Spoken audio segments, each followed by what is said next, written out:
मिसाल दिखाती है। जब भगवान शिव ने गौ माता से आगे की कथा कही तो उन्होंने कहा है, गौ माता चंदनपुर नाम का एक नगर था। इस नगर में राजा विक्रम सिंह शासन करते थे, जो न केवल पराक्रमी थे बल्कि बेहद दयालु और संवेदनशील भी थे। एक दिन राजा शाम के समय शिकार खेलकर अपने महल की ओर लौट रहे थे। जंगल का रास्ता था, आसमान में सूरज ढल रहा था और वातावरण में सन्नाटा छाया हुआ था। तभी राजा ने देखा कि एक बालक जलती हुई चिता के पास खड़ा था। उसकी आंखों में गहरी उदासी और हृदय में अटूट संकल्प था। राजा ने सोचा, यह कौन बालक है जो इस निर्जन जंगल में अकेला खड़ा है। वह तुरंत अपने घोड़े से उतरे और धीरे धीरे उस बालक की ओर बढ़े। जैसे ही राजा पास पहुंचे, उन्होंने सुना कि वह बालक अपनी मां की चिता के पास खड़े होकर कह रहा था, मां, मैं तुम्हारी सौगंध खाता हूँ।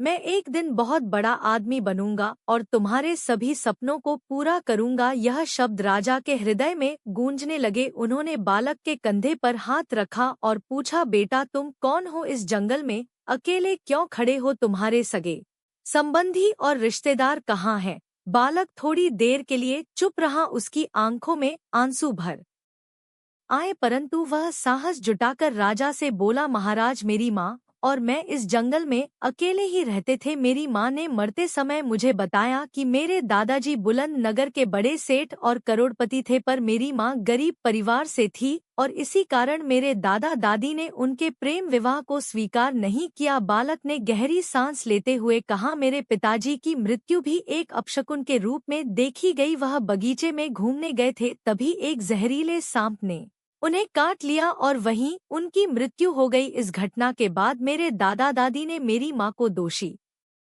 ठहराया। उन्होंने कहा कि मेरी मां के कदम रखने से ही हमारे परिवार में यह त्रासदी आई। इस आरोप के साथ उन्होंने गर्भवती मां को घर से निकाल दिया। मेरी मां ने जंगल में आकर एक झोपड़ी बनाई, वहीं मेरा जन्म हुआ। उन्होंने मुझे बहुत संघर्ष से पाला। मरते समय उन्होंने मुझसे कहा था कि मैं गरीबी से बाहर निकलूं और योग्य बनूं। यह कहते ही बालक की आंखों में आंसू बहने लगे और वह बोला, महाराज, मैंने मां से वादा किया था कि मैं बड़ा आदमी बनूंगा, लेकिन उनकी जीवित रहते हुए मैं यह वादा पूरा नहीं कर पाया। अब उनकी चिता के सामने खड़े होकर मैं